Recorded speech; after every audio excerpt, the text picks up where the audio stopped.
I am Jacob Gabel. I am Jacob Wurtz. And this is the Untapped Podcast. Now with mustaches. Let's go. For those of you that have seen us in person, we may have added a little bit to the facial hair. A little change or I guess taking facial hair off. This is so dumb. It's so funny, God, bro. we're idiots, guys. But yeah, Wurtz and I, let's say, so Wurtz, all of a sudden, we're downtown Ballpark Village in St. Louis, having a good time down there. He walks in and proceeds to be wearing a handlebar mustache, and I'm like, oh, I can't let this stand. But basically, Wurtz was like, dude, you should do it. And I'm like, you know what? Screw it. And literally that night, I literally went home, shaved it into a mustache, and realized it actually was pretty full. Yeah, yours looks good, dude. And I was like, yours is like whoa. darker than mine. Like, you can see mine, but it's not as dark as what you've got going on. I had been growing my beard out too, so exactly. that definitely helped a lot. Yeah. And I've gone like straight smooth face everywhere else. Dude, so like it's starting to accentuate it, dude. I love it, man. It's just funny. It's more than anything. It's like, is. okay, it's like, is it the best facial hairstyle ever? No, but it's hilarious. To Exactly. me. It's so fun. And again, if people can't get behind that, it is what it is. Yeah, like, right, you know. right. And like, I don't know, like, it's our face. Like, yeah, dude. Like, screw. And it's not if we look stupid, it's on us. And our facial hair grows back really fast. Yeah, so it's like, okay, big deal. It's annoying me how much I'm having to like shave my face fully now. That's why I haven't for like a couple days now and whatnot. All of a sudden, I'm like, oh, okay, well, apparently I have the most beard hair in the entire world now. It's like, what the hell? Santa might have something to say about that, though. Shoot, Santa's the man, dude. Well, he's real. Santa's that dude. I swear, bro. I think I caught him one night walking. Okay, anyway. Guys, big news today. Current event-wise. We're just going to hop right in here. This is not the topic for the episode, but we just wanted to touch on it. You know, the big news about Roe v. Wade came out today. We do have a headline pulled up here if you want to read that out. Yeah, again, guys, pretty basic. We want to just touch on this because we know it's a huge event that came out. U.S. Supreme Court, it says, strikes down landmark abortion decision Roe v. Wade. Again, basically saying that, you know, the federal government cannot regulate or should not be allowing abortion. It's basically what it is. It's like the idea of it. Again, we're not going to dive anything super into this, guys. We just more wanted to say, hey, one, this is a pretty large distraction, as you know, as we talked about in the episode about it, to distract from what our government has really done the last 2 years, and from the big things like, you know, like the gun control issues and whatnot. They're trying to distract from that. Exactly. Have a level head. Right. Go after the right people. Don't go after regular citizens and whatnot. Yeah, exactly. If you really want to go, like I think there actually was a video. There's a big protest going on at the Capitol building right now. So like, if you're passionate about it, go there. Yes. You know what I mean? Yes. But don't go attacking your neighbors citizens and stuff whatnot. like that. Yeah, guys, this is the perfect opportunity. If you're going to get involved in this particular topic, we believe it is just a distraction for something. We're not exactly sure what that something is yet because I'm sure it's coming. Cover, But this is a perfect opportunity to execute the things that we talk about a lot, and that's having a level head, having an open mind, and having conversations and not arguments. Sure. Because it's really easy on something like this to get very, very, very emotional very quickly. If you're going to get involved in this, let's say you do go to D.C. or even in your state capital, maybe, because I'm sure here in Missouri, if there isn't already, I'm sure there will be, you know, protests or gatherings or whatever in Jefferson City. It's important to keep a level head because if you don't, all of your argument goes out the window. Because you're immediately discredited if you turn to violence and burning stuff down and all this stuff. So, again, like he just said, we're not going to do a deep dive because we haven't ourselves really done quite a deep dive. Because it literally just came out this morning. Into what this actually is going to mean for the country, for the states, for the people. So we don't want to put information out there that we are not fully versed on. But we did want to acknowledge it because, again, it came out this morning. Today is Friday, the 24th, I believe. So, big decision. Big news in our headlines and whatnot. But guys, just be aware that more than likely this is a distraction to something else and something a lot more meaningful than Roe v. Wade. Sure. What we are going to cover today, this one will be more of a brief episode, potentially leading into a longer episode. Not necessarily like a part 1, part 2, part 3 type thing, but we're just going to briefly cover a part of an overall topic that we may end up covering fully later on. Sure. and that is, in general, relationships. Yep. And specifically romantic relationships, and how men should be treating women. Yep. That's kind of essentially what we're wanting to. That's the overall topic. Now we're going to cover a portion of that briefly today. But go ahead, man. Lead us off. So leading us off, this kind of subtopic of this relationship we wanted to cover, like, again, the men protecting women and how they should be treating, etc., in the relationship, the women in the relationship. So we want to chat about men being protectors in the relationship. Mm-hmm. You know, a small example of that is that if you're you're on a walk with your girlfriend, whatever, your wife, whoever, you need to be on the side, basically, of the road that would be closest to the car. That's a small example of what a protector would be. Yes. We mentioned that before, and it's kind of a good example of what an overarching look of the protector aspect from the man in a relationship should look like. Absolutely. Right? Absolutely. So that's like kind of a lead into it, but we basically want to talk about how it's the man's job he provides, protects for the family the majority of the time. Yes. And in turn, that should be a role he's aware of. Exactly. And it shouldn't be some kind of like, oh, that's traditional, we're going to throw that out the window. Right. Yeah. Well, and if you're someone with kids, with a family, and you have a son, like, that needs to be something you're passing down, onto him, so that eventually he can have that role and pass it on to his kids, and then his kids can pass it on to their kids, and so on and so forth. Both of our fathers have done an excellent job of that, no doubt about it. Absolutely. Same with our grandpas to them, and them to us. Like, and I know we're going to continue that for our kids as well. But in today's weak culture, especially weak men in our culture, like, that type of simple thing has gone out the window. Yep. I mean, it's just gone. Like, think about it. Anytime you're with a girl, you go on a first date or something, or like myself, in a relationship, like, you do things like open a car door or open a door into a restaurant, pull a chair out. Yeah, something. It's not the biggest gesture in the world, but it's something very simple but also meaningful. How many girls are, like, surprised by that? And that I guess this isn't specifically a protective quality, but just like kindness, like chivalry, like that. Like, how many girls are like, oh wow, I've never had that happen before. Absolutely. And it's just like, well, wait, what did you just say? And I've experienced that a good amount since I'm single. I've experienced that a lot. On the dates I've went on and whatnot, I'll open the car door and it's like their world has been changed or something like that. And it's like what? Like, to me, it's like that's a root problem. Yeah. To a lot of things with the weakness of men, like you mentioned, because a lot of times what I hear these days is men, a lot of the times, whining about women and the dating culture these days and whatnot. But what they fail to miss is that if we work on ourselves and we're the providers and we're masculine, what happens is they also become better women. Because, again, we're the leaders. We've talked about this. We're the leaders in society. So if you're weak, you're soft, you have no passion, no worth, guess what happens? They're not going to follow you. They're going to disrespect you. Exactly. So what do you expect when you haven't done anything to better yourself as the man? Yeah, exactly. 100%. And this isn't some sort of male feminist type garbage, because absolutely not. No. But it's like, it's us as men calling out other men. And the thing is, like, this is especially noticeable around our age group, because we're around a lot of our age group and whatnot. But there is a lot of weakness in that area. And it's just like, oh yeah, she didn't deserve that from me. It's like, dude, did you even try to lead her? Did you even try? Yeah, that's the thing too, because, like, it's so easy for guys to, I guess just people in general, but to give a one-sided story. Oh yeah. And she didn't deserve, that type of attention from me. It's like, did you try? Like, what was the actual issue here? Like, was it because if they're saying stuff like that, like, oh yeah, like, dude, she totally disrespected me, like, she totally didn't deserve that from me. More than likely, what actually happened is you did something to her to disrespect her. More than likely, you were soft. That's why she just disrespected you. Yeah. Exactly. And you got walked over and all this kind of stuff, and like, which is what happened to me. Like, and it's happened to me before too. I was soft, for that matter. Yeah. So looking back on it, 100%. And it results in a poor relationship, and then that also then leads to sometimes guys are like, oh yeah, I got my heart broken.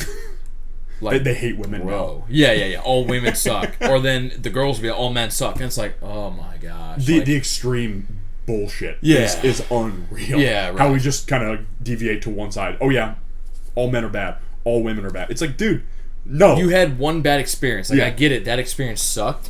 And, like, I'm sorry you had to go through that. But, like, there are some of us good guys still out there, And, like, it's an unrealistic expectation for a guy to expect a girl to be 100% good all the time. Yeah. And it's an unrealistic expectation for girls to expect guys to be 100% good all the time. Like, there's going to be times where, like, you falter some, you know? You're human. Yeah, exactly. It's a human thing. But that doesn't mean that all girls or all guys suck. Like, it just, I hate that so much. Sure. All men suck. Like, Yeah. Shut up. Yeah, Like, and that's the thing. What we're mentioning here, guys, is that as a man, you should be vetting yourself. It's like, what am I doing wrong in the relationship here? Now, there are some times when, like, 100%, your partner, you know, your girlfriend, your wife, whatever, she might really falter in a situation. Yeah. You know what I mean? And maybe it's like if you're dating or whatnot, in that case, it's like it's not really meant to be. It could be that you guys just don't connect a lot of the times. Right. But that doesn't mean you turn around just because you guys didn't connect and it didn't work out or whatnot, and then you hate every other woman. Because guess what? There's gonna be women.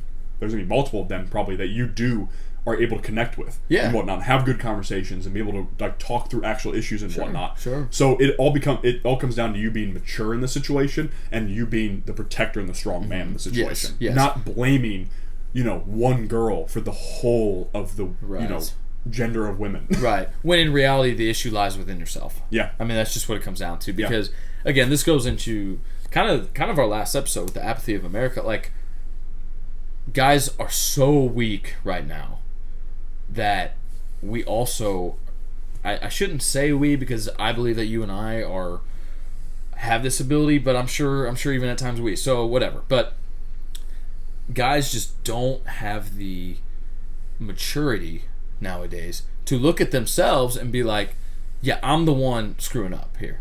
Like it's just, whether it's in a relationship or something else, like it just, guys can't do that. I feel like we're pretty good at doing that because of the... Sometimes we falter, of course. We're human again. Sure. Yeah, but we continue to work on it. Yeah, exactly. That's the thing. So, more than likely, the problem lies within yourself, guys. And I mean guys as in men, okay? Like, you've got to have the ability to look at yourself and be like, okay, why do I keep interacting with low-quality girls? Why do I keep having, bad interactions? Why do I keep getting walked over? Why do I keep getting my heart broken? And it's like, no, dude, like, you need to work on yourself. You need to become a better dude, a better guy. Take care of you. Okay, be a little selfish here. Take care of you. Take care of your business, your health, your fitness, your money, all of it. Take care of that, and I can guarantee you're going to attract so much better women. So yeah, much better women. Much better women. Dude, I just get sounded it. dumb. I get it sometimes. But like, wouldn't you agree with that? Yes. Yeah. 100%. Yeah. 100%. I mean, a good example of this is that, especially, let's say you end up getting a girl pregnant, right? Mm-hmm. In this case, I don't care if you're not compatible with the woman and whatnot. You need to be the father in this situation. Yeah. That is your job. Right. If you made the mistake of having the kid with this woman, sure, you 100% need to be the father and the protector in this situation. It doesn't necessarily mean you have to be married to her or whatever, right? But you need to be, even if you're divorced or whatnot, you definitely have to be a present father, figure. 100%. Yeah, exactly. Because I knew one of my brother's friends he went to school with actually back in the day. Literally, him and his girlfriend got pregnant when they were young. I think 18, 19, 20 maybe, somewhere around that range.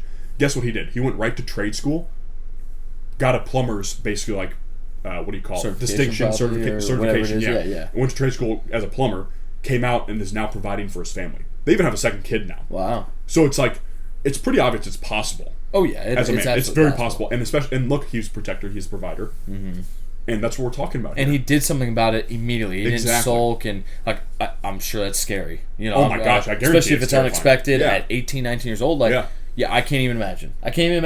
But this guy went about it right. He didn't make any excuses. He was like, you know what? He got right to it. I knew the consequences of having sex, and like, this is what's happening now.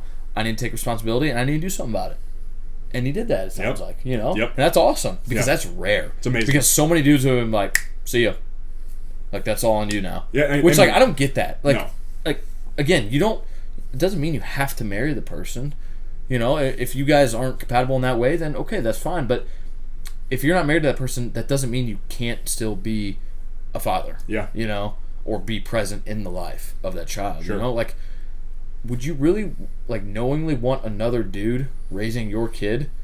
And, like, I get it. Like, there's kids that get adopted, and there's circumstances outside of early pregnancy. There's always extremes. Yeah, 100%. Well, and even, like, sometimes people have to put kids up for adoption. Like, they just physically are not in the position to be taking care of a child.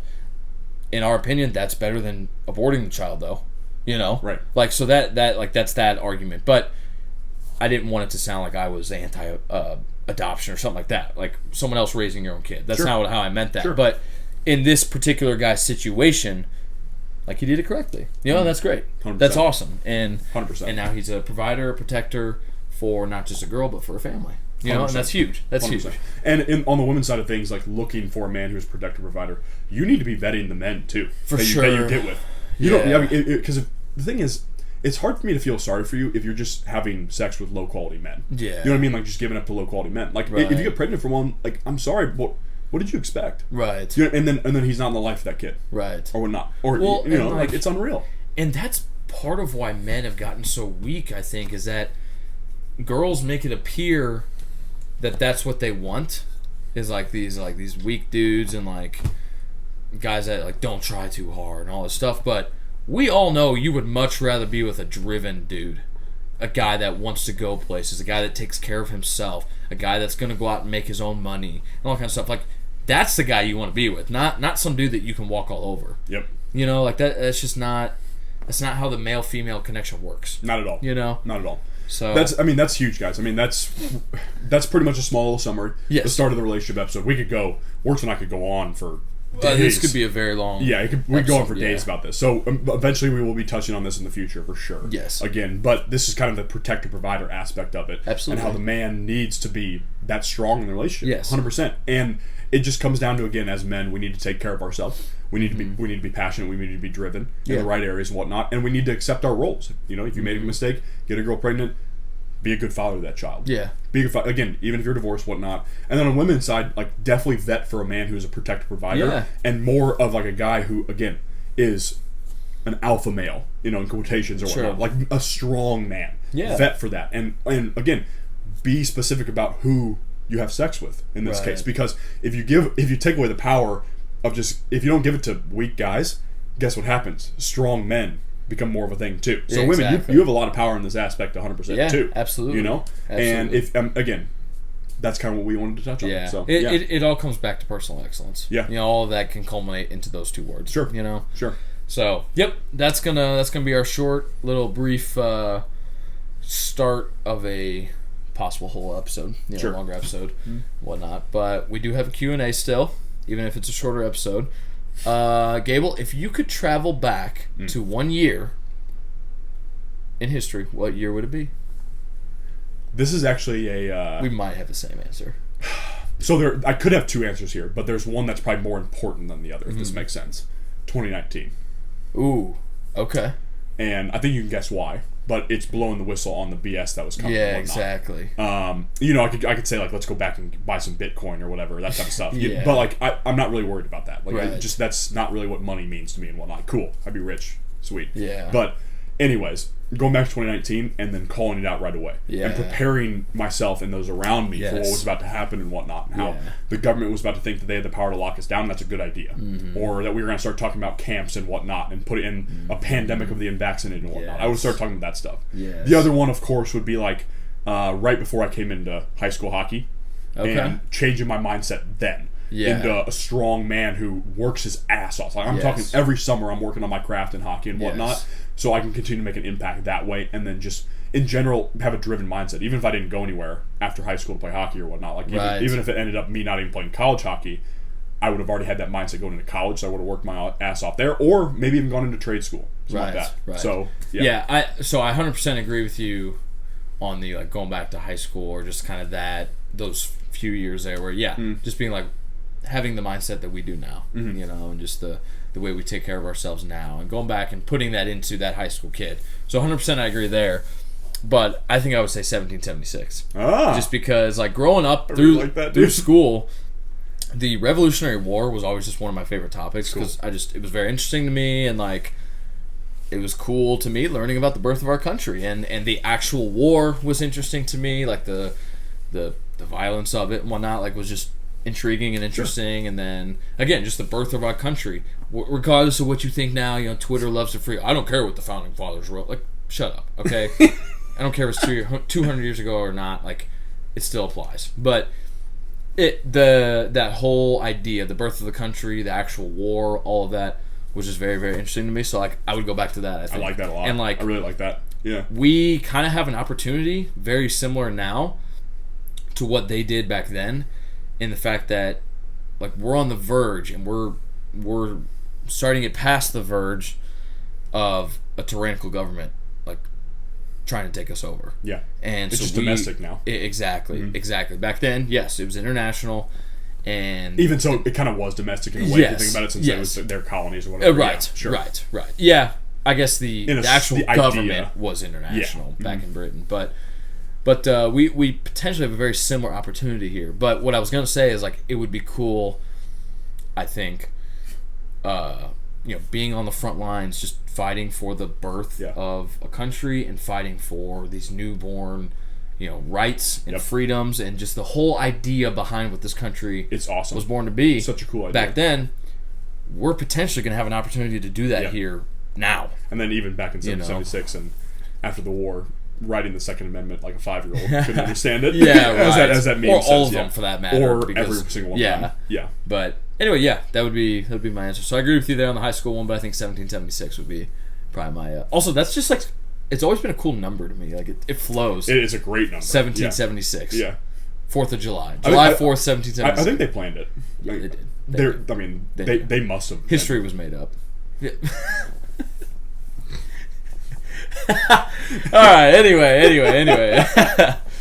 Guys, that was a brief coverage of men and how we need to be treating women, but how in turn it starts with us and looking at yourself and bettering yourself in all facets of your life.